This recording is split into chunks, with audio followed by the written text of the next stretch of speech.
everyone. Good morning. This is the Good Morning Education Show. My name is Rotimi Eitire, and such a pleasure to be here once again. And it's a Friday morning, the 9th of July.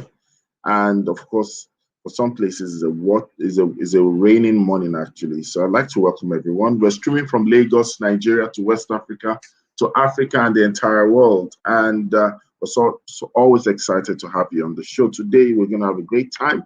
And we have a special guest coming up today, and we'll be having conversations on the subject matter that I believe would whet your appetite, especially for school leaders, school owners, and of course, practitioners in the space. Before then, let me just acknowledge some of our tribe members. Good morning, Eunice. Thank you for joining. Good morning, good morning, good morning. And of course, we know it's always a great time. Remember, on the show, we start with the world news around education within the world of education. And we analyze that before we move to the grant of the day. And obviously, the conversation will move further as we bring up our special guest as well. And of course, we will not want our guests to be left out of the news review. And so we're going to spend some time to introduce this wonderful lady who we've been privileged to share our morning with us. Remember, if this is your first time on the show, please let us know. Tell us your name, tell us your location, where you're streaming from, and then ring the bell of blessing to you. And if it's not your first time, but then you have conversations, you want to share your thoughts on the subject matter, or you have questions, please do not hesitate to ask your questions. Let me start by welcoming Fee. Good morning, Fee. How are you today? Fee, are you there? He seems to be having network challenges. Okay, let me bring up our guest. And drum roll, good morning. Good morning. Good morning, Mr. Eyitayo. You. Or is it okay to say, is it okay to call you Rotimi? Anyone. It's good to start official. Good morning, everyone. Good morning. Thank you for joining. And I've kind of decided to give you the privilege to introduce yourself. Share yourself with the world today, the world of education and beyond, for those who are watching and those who will watch afterwards.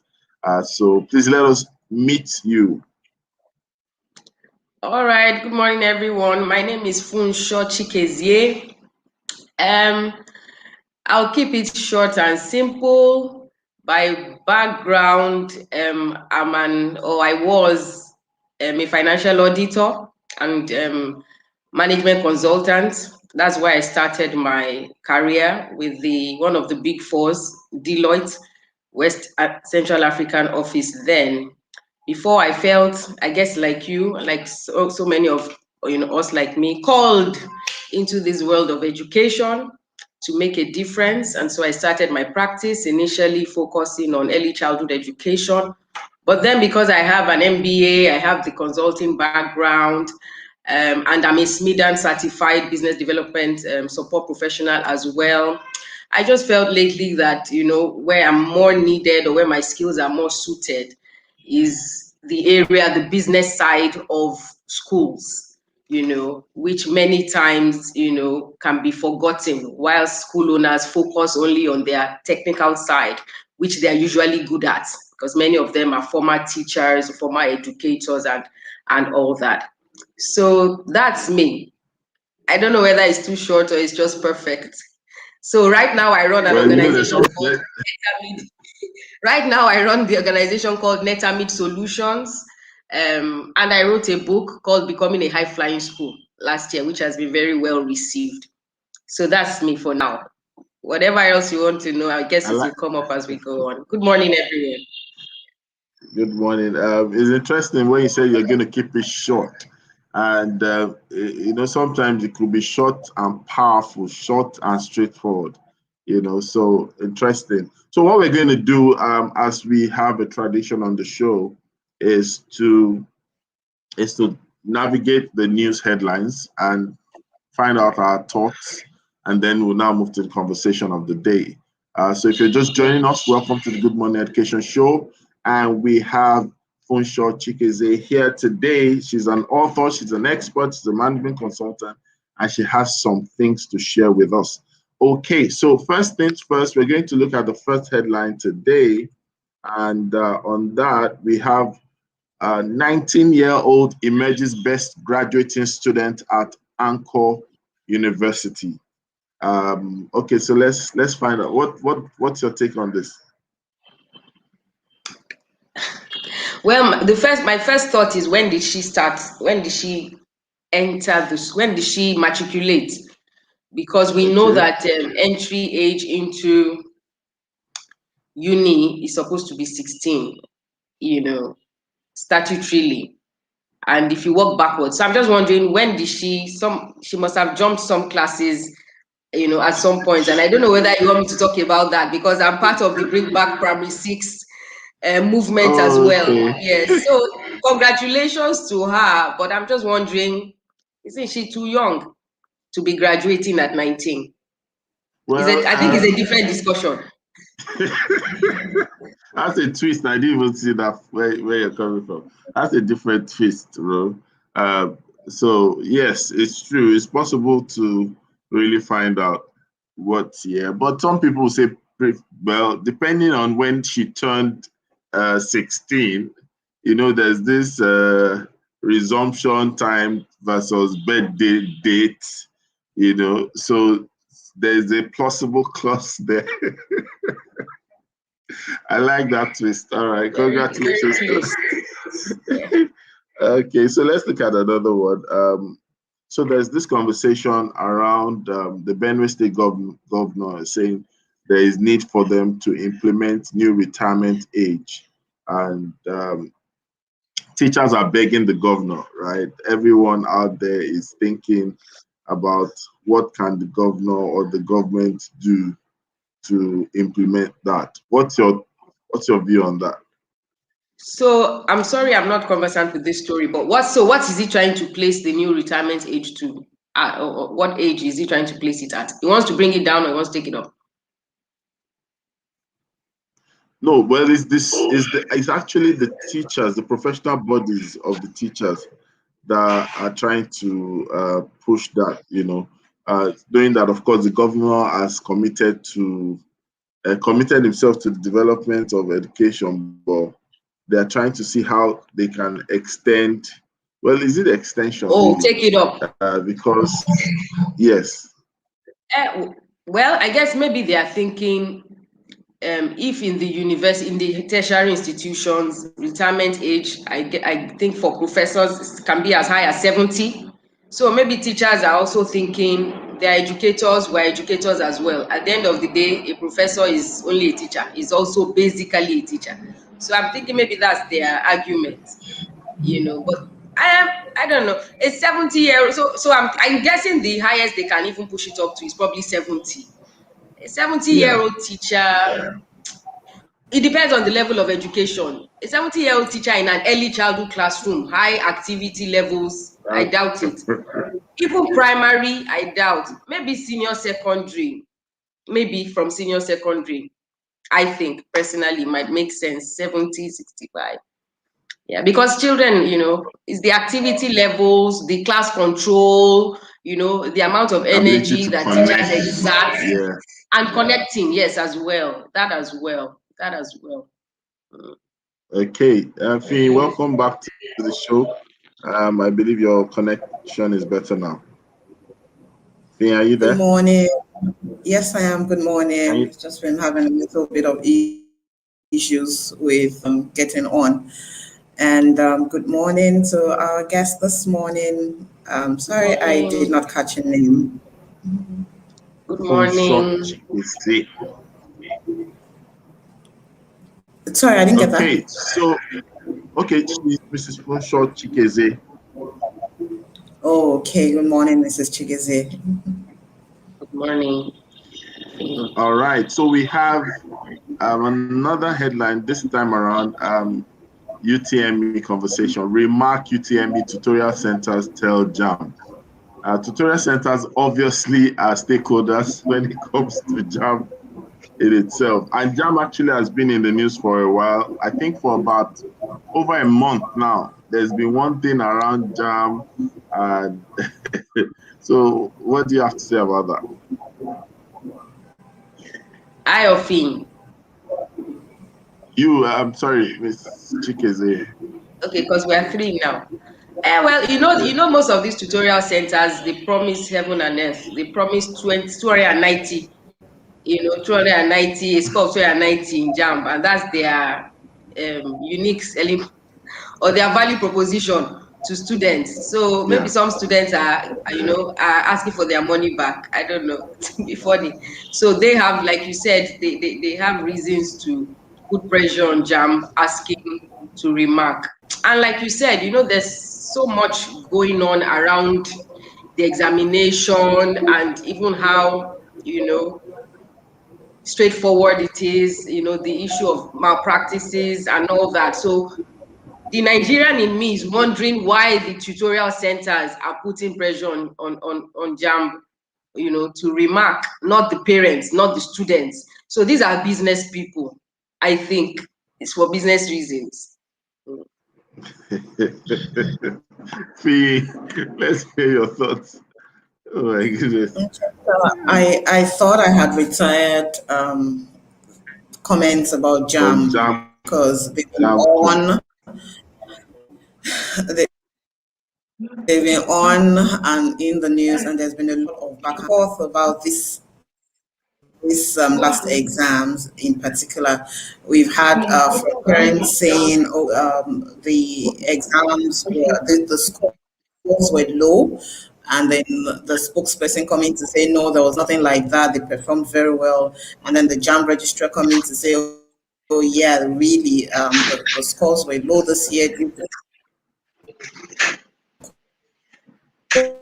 That gives ground for tutorial centers to be able to call JAMB out, say that the exam should be remarked or should be looked at again, because, well, maybe if they had stuck with what the spokesperson said about, well,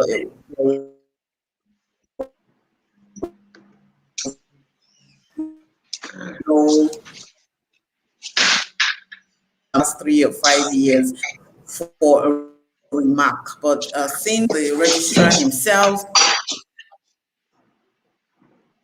has acknowledged and admitted that very well, then the call by the tutorial centers is not out of place. Well, parents have also called for a review of the exams, and I'm sure very soon we'll have students or student bodies also calling for. But in all of this, one thing that I hope JAMB is doing, or that they're going to do very differently,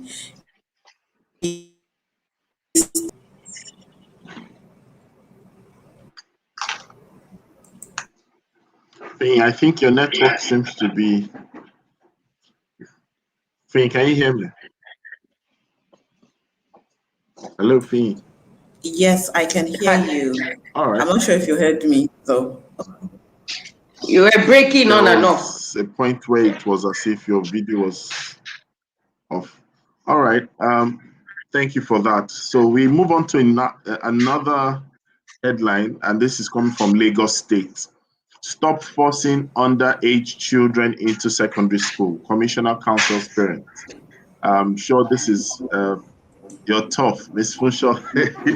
This is the issue. This is the story that, and is interesting that this came up not too long after the 19-year-old graduates. Yes, a lot of, the present Lagos State government, the present Lagos State Commission of Education, thankfully has been paying attention to this issue. That's Mrs. Folashade Adefisayo has been paying attention to this issue of, stopping underage children from going into secondary school. And it's a terrible, terrible thing. Unfortunately, parents, at the center of it, and it's the parental decision, and it's only by, enlightening parents really that we can put a stop to this. I mean, children, yesterday I was at the client's office and she was still, or was it a few days ago, she was still talking about, a particular family that pulled their children out as early as from grade 4. What's an 8-year-old doing in secondary school? Yes, so it's like and secondary schools, like I was telling her, with all due respect, I don't know where a any child fails entrance exams into private secondary schools nowadays. So it seems like it's just about enrollment. You know, it's just, and the secondary schools seem not to really care whether, even if the child is 7 years old, you bring the child, they will take the child from you because everybody wants to make money. But it's the child at the end of the day that bears the brunt. It's the children that struggle, you know. And I don't want to just start. I know a personal, you know, let me say his friend, a senior friend, who says the effects of having, you know, been enrolled into secondary school too early are still with him as a 50-something-year-old man. So it's not just about passing the entrance exams. Parents need to know that.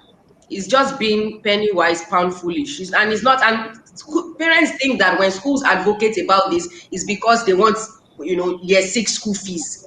You know, that is because it's in the interest of the school. No, it's in the interest of your child. It's in the interest of your child. I think you need to have a separate show on this matter so that we can really dig deeper into it. But kudos to the Lagos State government. We've had several meetings with them as the Bring Back Primary 6, you know, movement, and they've been giving us a good hearing. And we're talking, we go to schools too to talk to parents together with Mrs. Didiolu Adekogbe and other colleagues that are working on this. Thank you so much. Olatunde Adebayo is saying, excellent morning, executive educators. Rotimi Fifolu, excellent guest educator on the show, Mrs. Funshaw Chikeze. That's from Olatunde Adebayo. And then I think Larry Olutoye is also sending greetings, Eunice as well. All right, so I have a question before we move to the next headline. Still to you, Mark. So what's the place or the role of gifted children? We have people who you know, come into that bracket where you know that they are gifted, they're kind of highly cerebral, good intelligent quotient. They kind of had, you know, unusual development. Let me use that word. What's your take on that? Yes, and there are children like that. But the thing is that that's not a parent. If you ask me, I will tell you my children are gifted.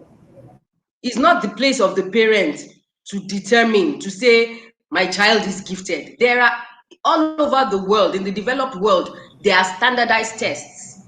There are IQ tests to determine, because you don't even know what the average IQ level is for the age of your child. It's not by guesswork. It's not subjective. It's not that she talks a lot. She remembers things a lot. No, there are psychologists, there are educational psychologists that do these tests. And out of here, in other climes as well, these children actually have gifted schools. There are schools that now, you know, give them curriculum and things at their level, since, you know, they're able to take in more. But it is not the parent that determines. To a parent, every child is gifted. So it's still the professionals that are able to make that decision, you know, and determine that your child is gifted. And that a child is gifted does not even necessarily mean the child should skip a class.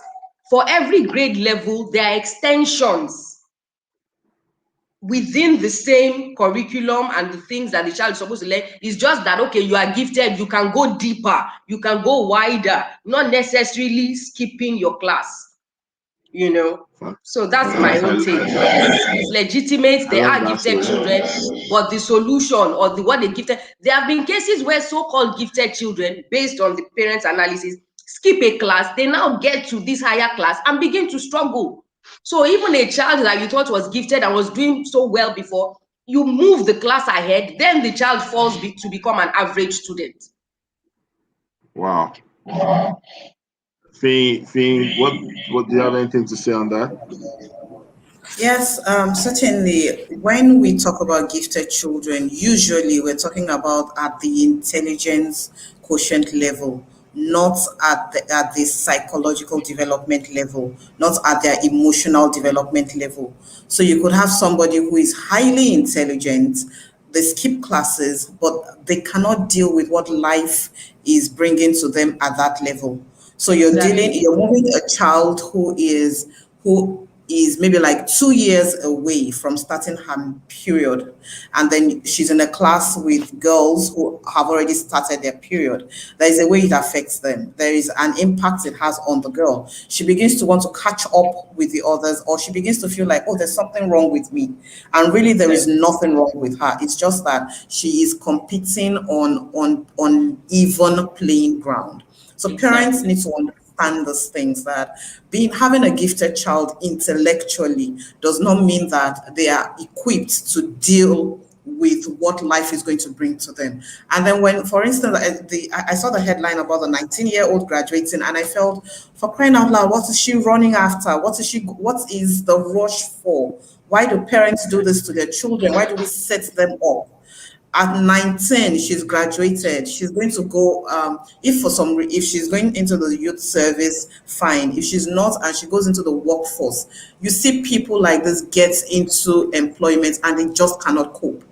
They're still children. We still expect people to take responsibility for them. So if you're putting them in a position where they have to take responsibility, they're lost. They don't know what to do. They're not bad workers because because they're bad people. They're bad workers because they're not equipped for that stage in their lives. So we really need to slow down and not just look at, because my child at age 3, he can read at age 5. She's doing sums for 10-year-olds. How about their emotional development? How about their psychological development? There are other areas of development, not just intellectual. And how about when they get out there and then the world is treating them as adults, and in actual fact they are not adults yet? How do they deal with these things? Nobody prepares them for it. Yeah. Safety Chick, good morning. Let's welcome Safety Chick. Good morning. How are you? Good morning. Safety Chick, are you there? Good morning, Mr. Rotimi. Good morning, P. And good morning, Mrs. Chikezie. Please, can you hear me? Yes, we can. Good morning. Yes, I know, Safety Chick, you wanted to say something. Kind of funny. I've been walking all around my house. I'm sure you wanted to add something to the conversation. We're talking about gifted children and possibility of trying to curb this skipping of classes. I'm missing out your words now. Okay, we're talking about gifted children. The conversation came as a result of 2 headlines that we've actually treated this morning. Network issues. Okay, all right. Let's just take a comment from a Facebook user. Even if a child is gifted, skipping classes won't help. That's all concurring with you. They have developmental milestones, and they still need to pass through. Place of psychological, emotional, fantastic comment as well.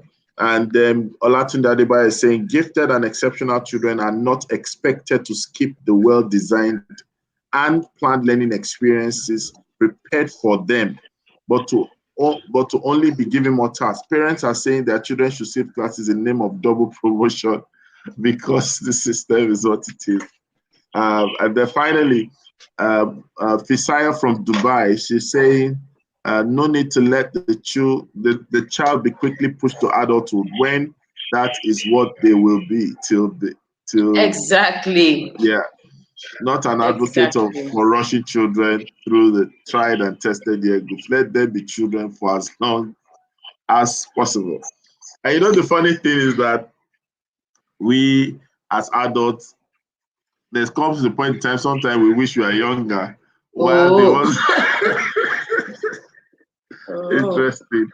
Okay, so let's just move to another headline, then we'll go to the conversation of the day. I think that last sounds better. I can hear clearly. Okay, so we'll go to, yes, let's hear from you. Is it on the question of children that are young going into school? Yes. Okay, so I happened to be that child who was young and sent to school, but I wasn't sent because I skipped any class. I just happened to be young when I got into school. And I know that there are many arguments about them not being developed and all that and all that. I'll just say that children are different. And again, it also depends on how the parents are able to handle them. So I'll just give a practical example. In my house, there are children that were sent to military schools, and there were children that were sent to schools that are run by spiritual leaders, that is, schools that are run by churches. And the reason was because of the difference in character. So those that their eye was already too hot, their head was too up, they took them to schools run by spiritual leaders because, those ones have so extra um, disciplinary processes in place and routines and structures and all that. And those of us who were a bit on the reserved and shy side, they took us to military schools because, when you're in a military school, you've got to be more assertive, confident and stuff like that. And so I was sent to an Air Force school, myself and my immediate elder brother. And yes, I turned 9 in JSS1. And I think because I grew up in a home where my mom already made sure that all the basics were covered, so it wasn't difficult, right? It wasn't difficult. It was just that in my class, I had people that were older than I am, much older. And the only reason that happened was because my school was the first ECHO school in that state. So they had encouraged people to even bring their children from JSS3 to come and start JSS1. Otherwise, it would have been fellow 9 and 10-year-olds in class. But what I usually say about this is parents understanding the kind of child that you have. If you have a child that has already demonstrated certain skills, and you have done the good job of depositing, because what happens is when you have not done your part, you now send that child to an environment like that. It seems like an abandonment because there are certain things that have not yet been put in the child. And then it doesn't end there. You've got to walk through the process with your child also. So what's going on in school? Oh, just us about it. I remember this is a vivid part of my growing up years that I plan to also take into my own family. Every holiday, when we come back to gist, my mom would just sit in the sitting room. My mom would always be the one to start the conversation because she also attended a boarding school when she was younger. So she would gist us on what happened in her hostel. So we too would gist her. So it was fun, right? But she was also using style to get information of what was going on in our schools and, sharing advice, sharing experiences and all those things.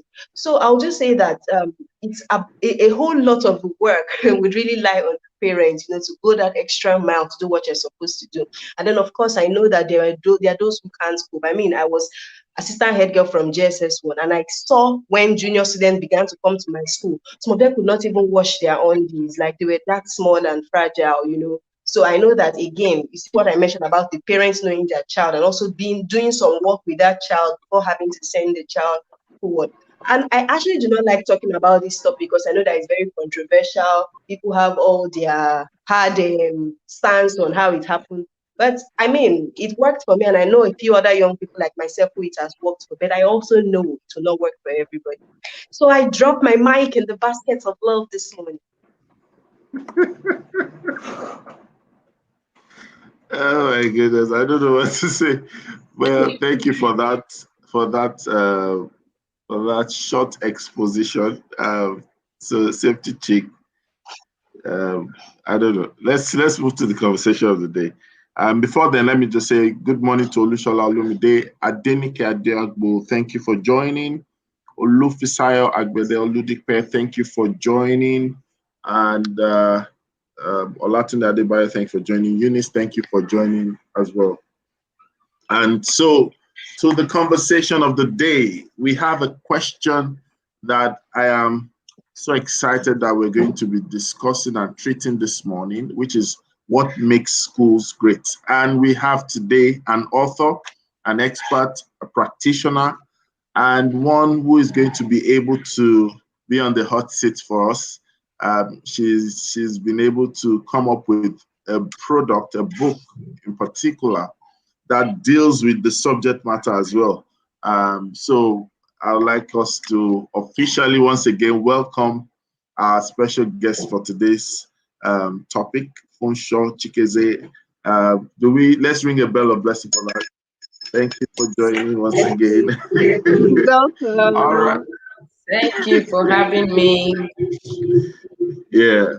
So the first question I would start with is being an author and you've written a book. We're coming back to the title of the book and why you wrote the book, but the first question is, what really makes schools great? The answer is going to last for the next 30 minutes, isn't it? Because it's not one thing. It's not one thing. It's not one thing. I will narrow, in summarizing, in times when I'm called to just talk about the book, I summarize to like maybe 20 key things, 18 to 20 key things that I saw stood out, because in a sense, the book was like a research for me in answering this question. So there's not one thing. It's like I think I would say it's like a jigsaw puzzle that you just have to have certain pieces, key pieces in place to give you, a good chance of becoming, to give your school a good chance of becoming great. So it's not one thing. Like many things in life, it's hardly one thing. It's usually a blend of a number of things, I think, yeah. So, but what would you say would be that one thing that, or let's say, what would be that first thing that comes to your mind that you would identify as a critical success factor? Okay, I would say vision. If I have to choose, I would say it starts, with as far as or how much your eyes are seeing. I saw that, amongst the 20 schools or the 20 school leaders that I interviewed. Vision makes a whole world of difference. When we all start from the same starting line, one major thing that determines who goes further is usually vision, Vision. Some people stop at a certain point, but some other people refused to stop at that point and kept on pushing the frontiers, going further. And you can't go beyond what you can see in your mind's eye.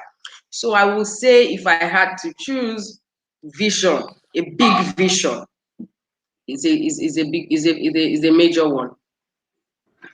Thank you very much. While you were speaking, Titi joined us. Good morning, Titi. I love your profile picture. Is there no one bed this morning?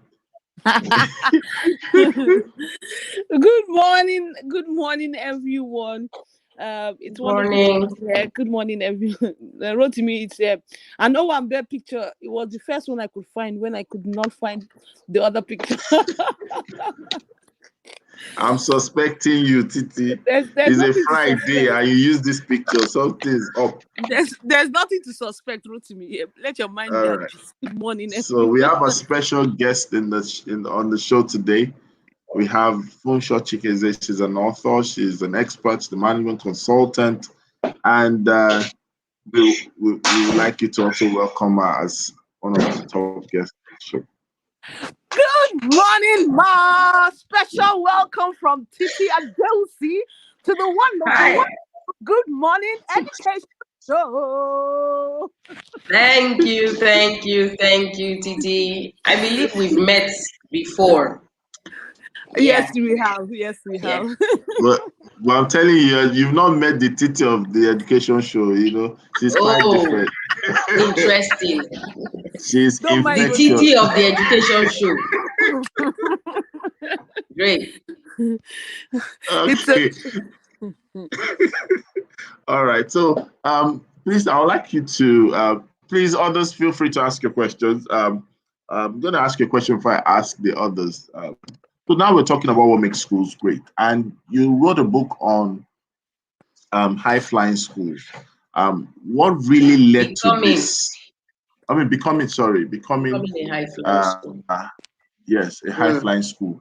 What really led to you writing that book? All right, let me say maybe curiosity.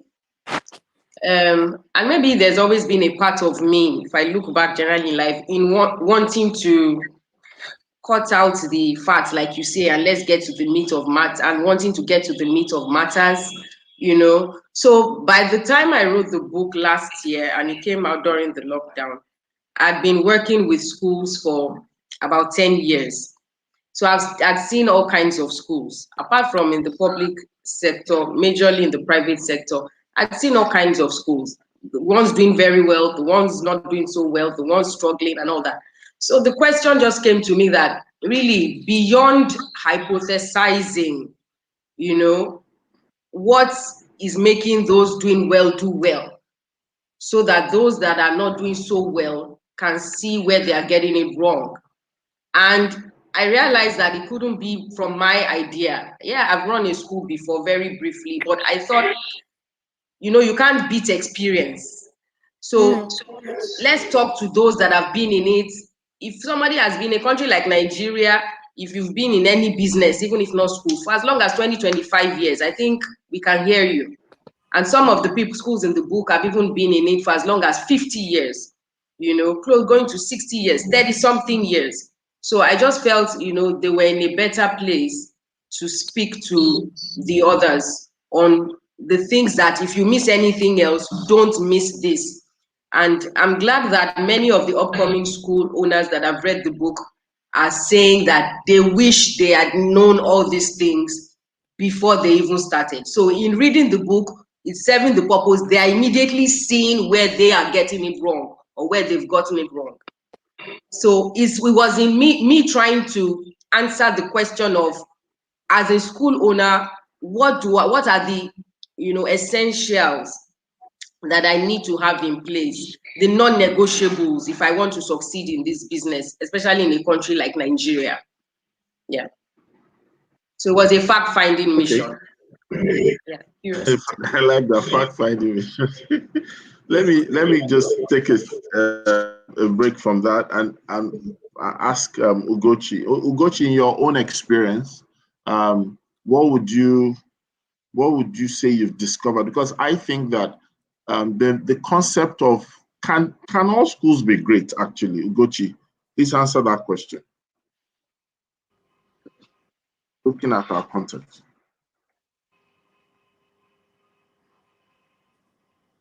Ugochi, are you there? Please, I lost some of your words, sir. Could you please repeat the question, sir? Can all schools be great? Nigerian schools in particular. Can all schools be great? Yes, they can. Yes, they can. Of course, there are a lot of factors involved, but yes, can. It's possible. Okay.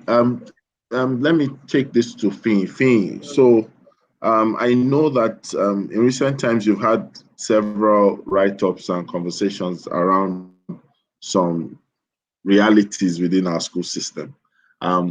What hurdle do you see as a major challenge that needs to be surmounted for schools, especially in the quest for greatness? For schools to be great, or for them to actually pursue greatness, one major ingredient for that, for me, is their people.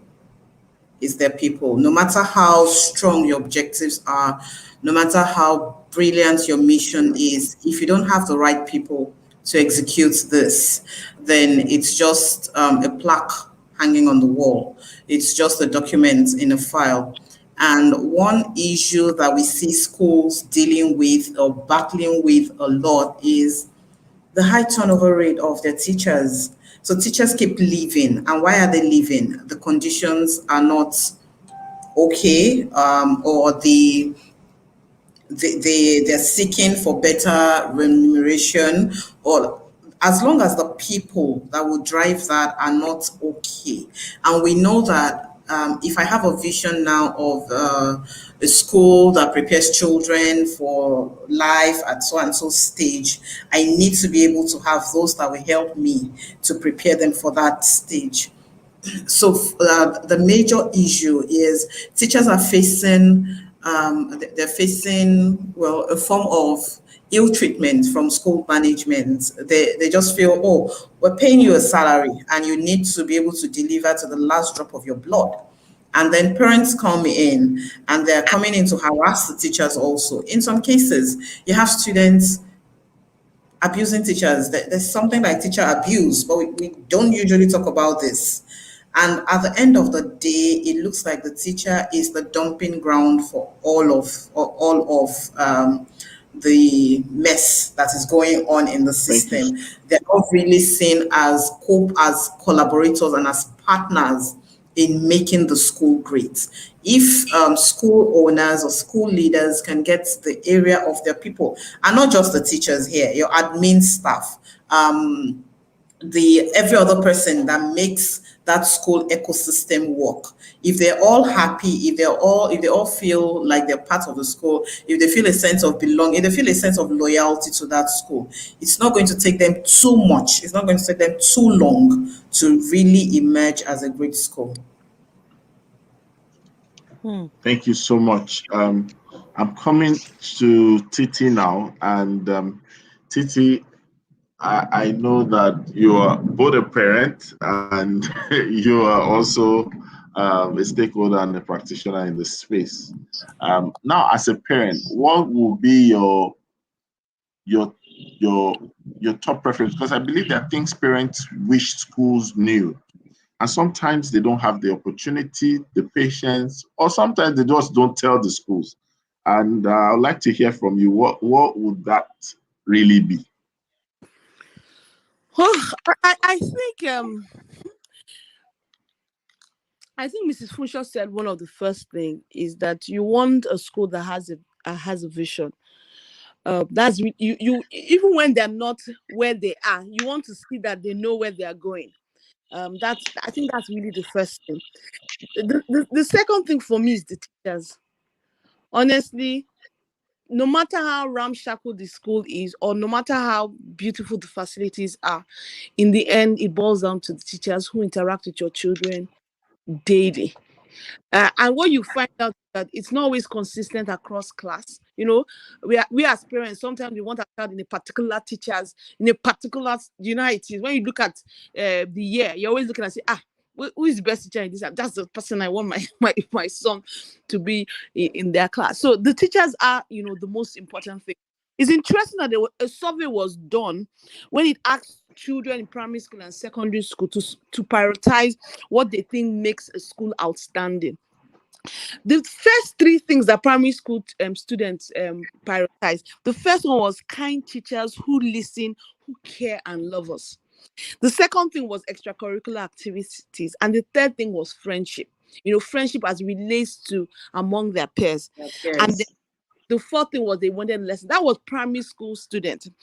Facilities and all those things were, they were in the top 10, but they were not in the top 3. For secondary school students, what they said was the first secondary school students said the range of extracurricular activities. The second was great and supportive teachers. The third one was a safe and supportive community. So you see that there's three constant things in the top 3 of what the students want. One is that the teachers, the great supportive teachers. And for me, great supportive teachers, not the ones that are only hyping the brilliant children in the class. When the child knows that, yes, maybe they are lower ability, but there's a great and supportive teacher helping to take them there. I think for them, that's the most important thing. And also that community, knowing that the environment all around you, in terms of not facility, but in terms of how everybody is kind of cheering you on, they're supportive of you. They create safe space, safe in the sense that people are not, there's not excessive issues of bullying and so many other things. I think for me, that's really what it is. And when you see schools, so I've seen schools that their facilities are not great, but the vision of the leader and the teachers, how they really want the children to succeed, how they're willing to support them. I think for me, that's really what makes a great school. Let me stop there. Thank you so much. We have a question from Olatunde. Well, it's a comment, but I want to turn it into a question. He's saying that he thinks that there's something that you didn't point out in the experience he has had as a field school safety auditor, where he discovered that some schools are not doing well and suddenly they are not in existence again. Now, becoming a high-flying school, I want you to touch a bit on the issue of safety consciousness in the context of this conversation. All right. Mr. Olatunde, I wanted to say something also about this issue of teachers, because it came up. HR was one of the things that I asked all the 20 schools about. And it's funny how, I'm going to touch on safety shortly. It's funny how, for me, the beauty of the project was that you talk to 20 people independently. They were not it wasn't a group discussion, at different times over the space of about 2 years. And all of them, there was issues where they had, different opinions, like the issue of financing, whether or not to take a loan, for example. But concerning the issue of getting or having good teachers, the kind of teachers that Mr. Adewusi and everyone has described, all of these school owners, these top school owners, were harmonious on how to treat teachers and how to get teachers that will stay with you long, supportive teachers and all that. And but before, the truth of the matter is that having a good, teacher workforce or a good teachers also goes back to the kind of leader, the person that is leading the school. So all of these things that we are saying, maybe very closely knit to vision, is the owner, the person at the top, even if not the owner, the CEO, whoever is the head of school, head teacher, automatically, and research also proves that while teachers are critical to the success of a school more than anything else, yes, like the ladies have said, the leader, the person that is overseeing those teachers or that is the guide to those teachers, also determines how these teachers turn out. When you have schools that are owing teachers salaries, you can't have any better teacher that way. They all say that teachers want their money as at when due. They all say training, you have to train teachers, but you have some schools that think, for example, that I will train teachers, they will leave, I don't want to waste my money training teachers. You can't become a great school that way. All of these school leaders were unanimous on the matter of it is non-negotiable. You have to train your teachers, you have to invest in teacher training, you have to keep doing it. Whether they stay, whether they leave is besides the point. But it's school owners that haven't gotten it, that have this mindset of I'm not going to train teachers, then they won't give you value. You won't have that kind of teachers that they're talking about here. Then the third thing that they all kept saying was the relationship of leadership with the teachers, treating them as human beings. Some of these people, these leading school owners, said treating them even as family, like family. But if teachers are treated like trash, they won't be kind to children. They won't be kind to your children. So that's just to lend a voice to the issue of teachers. And I think is directly tied to the issue of the school leadership, as with everything else. Just like we all know so much on that's been said on leadership already, that everything rises and falls on it. The leader puts a lead on the progress of the on the lifting of the rising of the organization. So the school leadership, when we talk about the people, it starts with who is at the apex amongst the people in the school, and then it goes down. Then the person will do what is right for the teachers. And as far as safety is concerned, what Mr. Olatunde was talking about was this. There was this school safety project that the Lagos State Safety Commission did a couple of years back, that he and I worked as consultants on, and we were inspecting schools to confirm or to see to their level of safety, the level of safety precautions and facilities and whatever they had on ground. And in the course of that project, we saw schools that were A schools in the 70s, back in the day, I can't mention their names right here on air, that had become like ghost towns. So he's right in saying that experience also was one of the things that sparked the interest in that. How does a school that is a big name 10, 20 years, 30, 40 years ago, how does it become a ghost town? How does it go down the drain? What went wrong? And so what went wrong, the answer to what went wrong also is many of the things, or largely the things that are captured in the book from the experiences of these, because 3 out of the schools in the book have actually succeeded in transiting to their second generation. Grace School in Bagada, Chrisland Schools, Tunwashe and Luba Schools, they are not the people in charge now, are the children of the owners. So they had good stories to tell in terms of longevity and enduring brands as in the education industry. Thank you very much. Two things I would like us to treat before we end the show today. I'm going to ask you, you mentioned something about transgenerational leadership in some schools. But then what do you think? Because there are many schools that also actually fall into this bracket, but we are not seeing so much of non-relational lineage in this. Yes. How do we cross this hurdle? Because there's that thought about it that imagine you have a very vibrant big school, and it's likely that the family is not necessarily next in line. What do we say about that?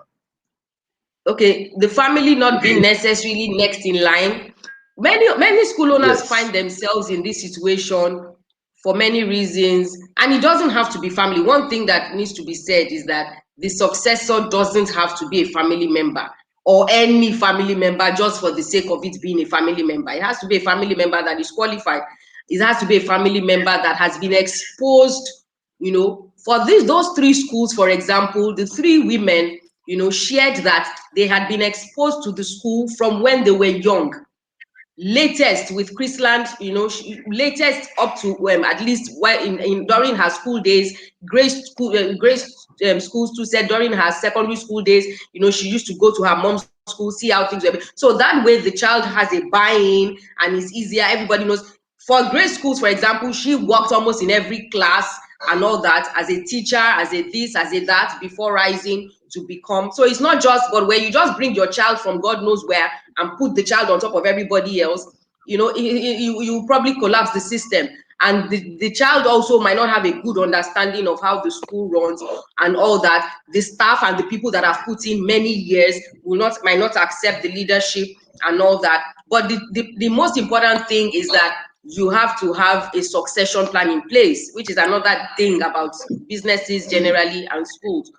You think through. We did a program on succession planning last month as well for a number of school owners, letting them know that it's in your hands what you want to happen to your school after you retire. Is when there are no plans like that you have those schools I'm talking about. For many of them, what happened was that the owner died suddenly and there was nobody to pass the baton to. There was no plan in place. But whilst you are alive and well, is the time to think through, what you want to happen to your school. We know we are all going to die. You are going to retire.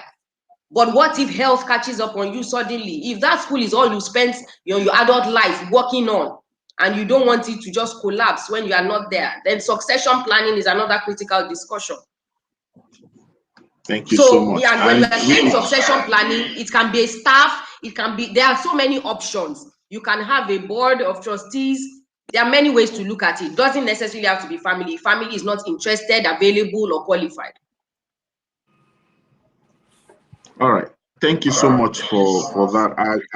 I'll just ask the others and then I'll come back for parting shots on how we can get across your books to thousands of schools out there.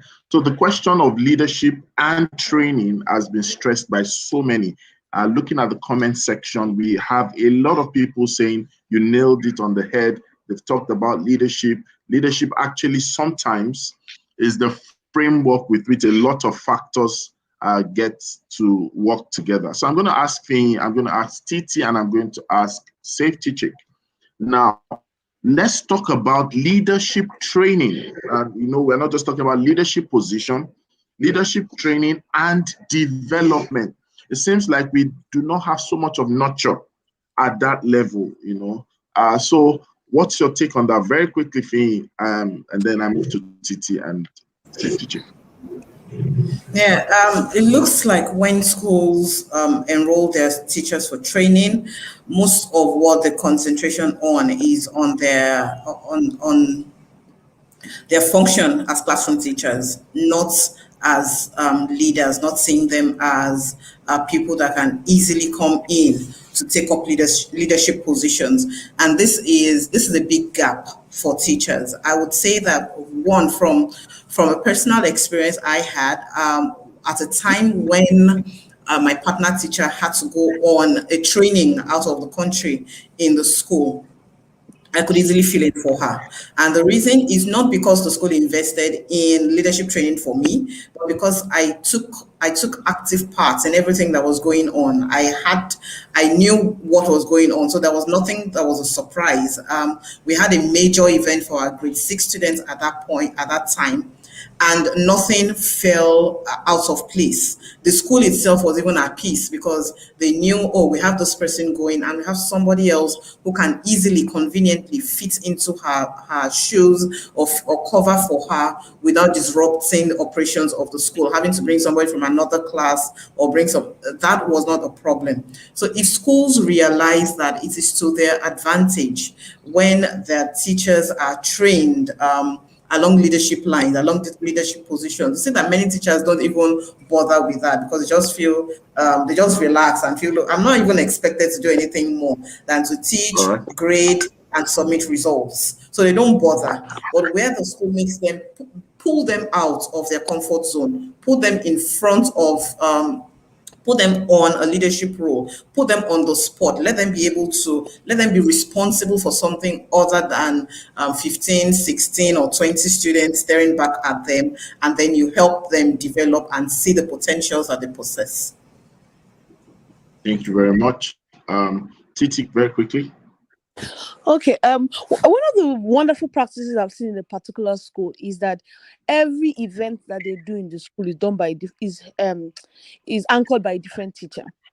So all that school assembly, Children's Day event, every single thing is done by a different teacher.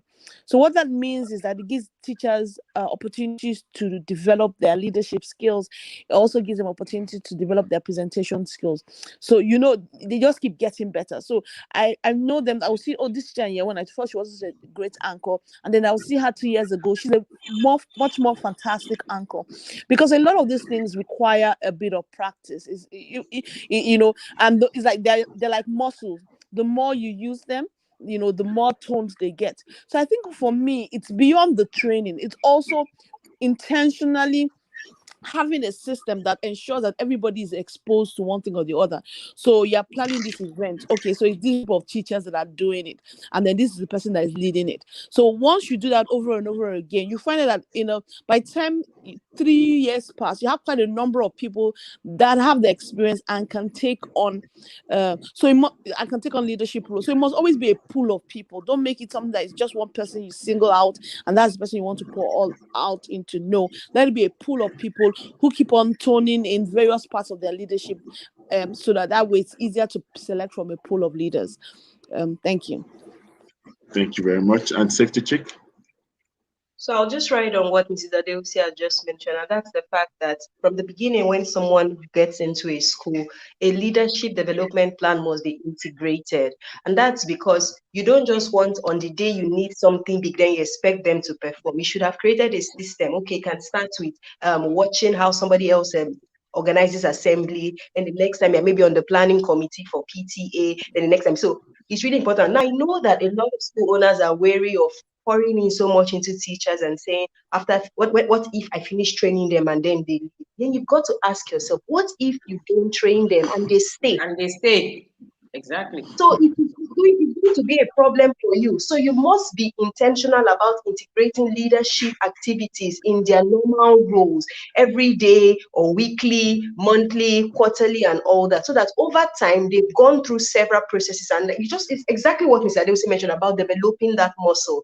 Otherwise, the day you now expect them to perform, maybe for example, prize giving, which is like the highlight of the school year, and then they mess up your entire event because you did not start with maybe PTA. You did not start with just little activities in classes. So it's really critical that you rope it in from the beginning in little bits, and then they grow with other responsibilities. Thank you very much. And so back to our author and special guest. We know that your book is out there. I've seen the book, high quality, lovely print, and I love the use of language, the style of writing as well. But I'm sure so many people out there are tribe members, people who watch the show after, and those who are currently online would like to know how to get your book, where to get your book, and over to you. Please tell us a little more about the product. All right, so, well, to get the book, we'll deliver across Nigeria. Right now, it's still in hard copy.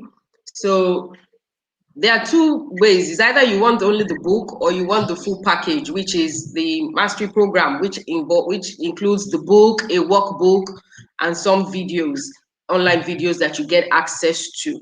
So to order, you can just go to HTTPS. I don't know whether is this HTTPS Bitly. I think I'll just give Mr. Eitayo to put it up in the comment section later, but I can give our numbers. You can also send us a WhatsApp message, and we'll send the order form to you.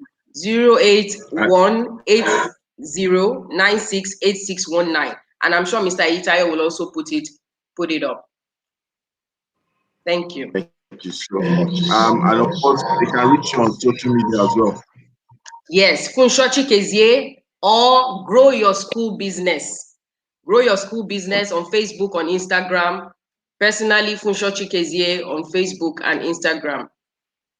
Fantastic. Thank you so much. It's been great having you on the show today. I know there's a lot to say, but we have just a little time to treat that. And of course, to all our analysts and guests, of course, we always have a great morning on the show. And there's something we do on our show before we end.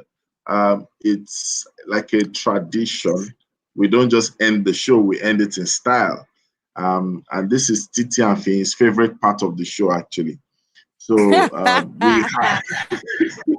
we have a saying. We say it's always a great morning on the Good Morning Education Show. That's how we sign off. So we say it together, but we'll first give you the opportunity to say it first as our special guest, and then we'll chorus it together after you say it. So you'll say it's always a great morning on the Good Morning Education Show. Over to you, Ma. It is always a great morning on the Good Morning Education Show. Thank you for having me. All right, everyone wants to go. It's always a great morning on the Good Morning Education Show. Wow. Wow.